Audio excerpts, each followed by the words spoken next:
Have you ever thought about the immense trust you place in that tiny letter P on your automatic shifter? You just pop it in park and walk away, assuming your 2-ton machine is safe and sound. But what if I told you that simple, everyday habits, especially how you park and stop, are silently destroying your car's most complex and expensive component? Today, we're not just listing common mistakes. We're diving deep into the mechanical empathy your automatic transmission desperately needs you to have. Forget what you think you know, because we're about to expose the 6 golden rules that will separate you from a driver facing a 4-figure repair bill. First, let's talk about the very end of your journey, parking. This is where the most common and most damaging habits are formed. The biggest offender is relying solely on the parking gear without using the handbrake, especially on an incline. When you do this, the entire weight of your vehicle isn't held by the brakes. It's held by a small component inside your transmission called the parking pawl. Picture a small metal pin, maybe the size of your finger, being the only thing preventing your car from rolling away. Forcing that tiny pawl to bear the entire load day after day puts an incredible amount of stress on it and the transmission's output shaft. Over time, it will wear down, and one day, it could fail completely. The correct way is simple. Come to a complete stop, keep your foot on the brake, engage the handbrake firmly, then shift into park. This lets the handbrake take the load, not your delicate transmission. Closely related to this is the catastrophic mistake of shifting into park while the car is still rolling, even slightly. That grinding or clunking sound you hear is the parking pawl desperately trying to slam into a spinning gear. It's like jamming a crowbar into the spokes of a moving bicycle wheel. Doing this just once can chip or break the pawl, leading to a transmission that won't hold in park at all. And finally, a habit born from being in a rush, shutting the engine off while the car is still in drive or neutral. Most modern cars have safety interlocks to prevent this, but if yours doesn't, you're risking damage to the transmission system and creating a serious safety hazard, as the car could roll away unexpectedly. Next up are the mistakes we make while waiting, at a red light, in traffic, or on a cold morning. You're sitting at a long traffic light. What do?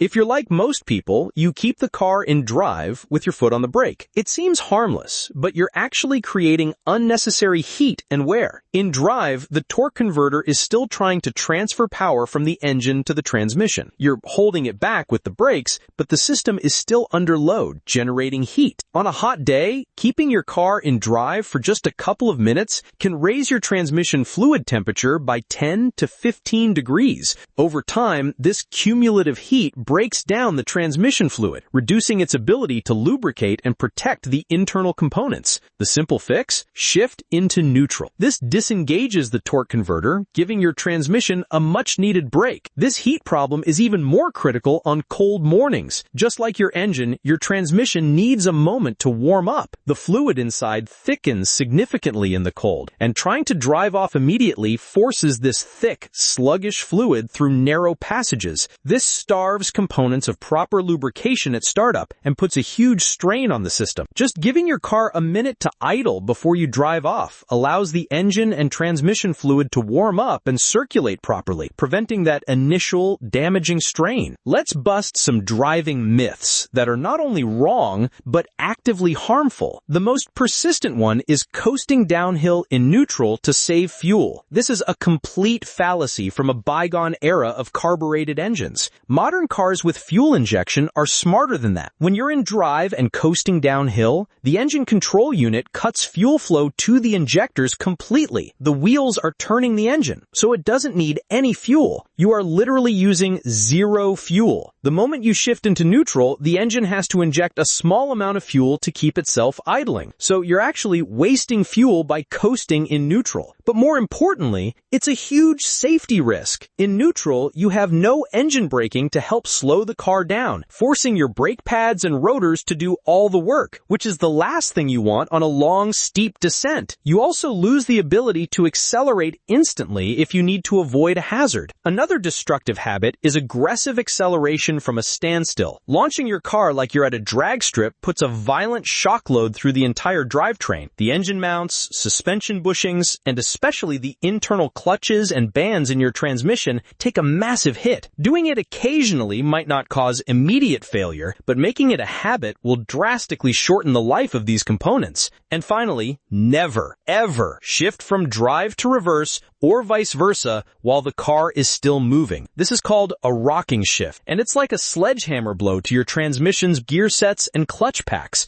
Always come to a full, complete stop before changing directions. Now for a couple of simple in-cabin habits that have surprisingly large consequences. First, stop using your gear selector as a hand rest. It might feel comfortable, but you're applying a constant, subtle pressure on the entire shifter linkage mechanism. This can cause the selector forks and bushings inside the transmission to wear out prematurely, leading to sloppy shifting and potential engagement issues down the road. The gear selector is meant for selecting a gear, not for resting your hand. While you're driving, your hands should be on the steering wheel. The second point is even more critical. Never ignore your dashboard warning lights. They aren't there to annoy you. They are your car's only way of telling you something is wrong. A transmission temperature light, for example, is a critical warning that the fluid is overheating, which can cause rapid and catastrophic damage. A check engine light could be signaling a faulty sensor that's causing the transmission to shift incorrectly. Ignoring these warnings is like ignoring a fire alarm because it's noisy. You're allowing a small, potentially easy-to-fix problem to snowball into a massive, wallet-draining failure. When a light comes on, get it checked out immediately. Your car is tough, but it's not a submarine or a snowplow. Two of the fastest ways to destroy a transmission involve battling the elements incorrectly. Driving through deep, standing water is a gamble you should never take. Most automatic transmissions have a breather vent located surprisingly low on the casing. If water gets into this vent, it will mix with your transmission fluid, creating a milky, sludge-like substance that offers zero lubrication.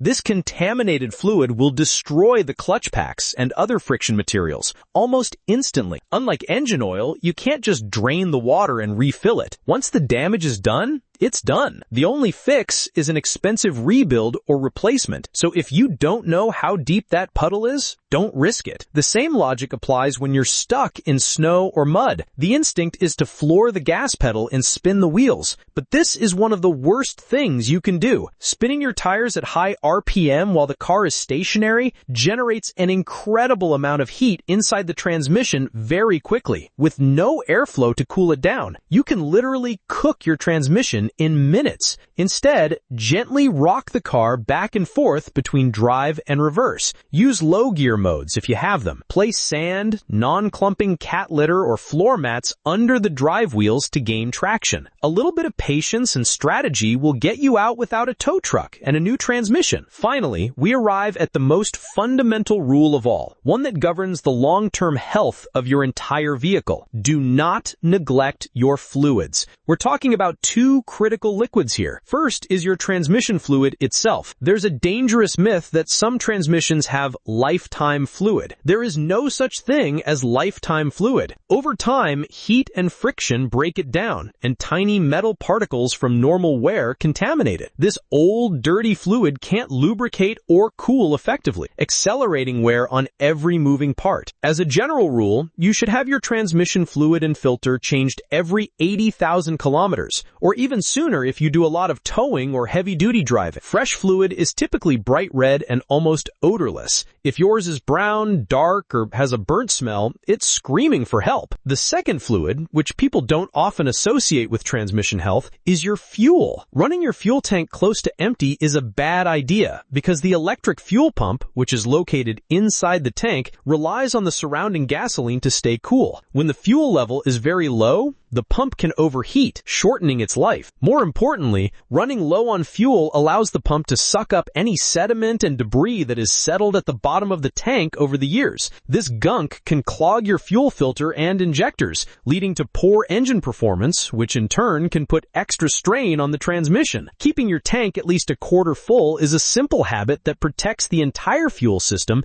and, by extension, the rest of your powertrain. So there you have it. Avoiding these common pitfalls isn't about about being paranoid. It's about being a smart, informed owner. The small changes you make to your driving habits today can save you thousands of dollars in repair bills tomorrow and ensure your automatic transmission gives you years of smooth, reliable service.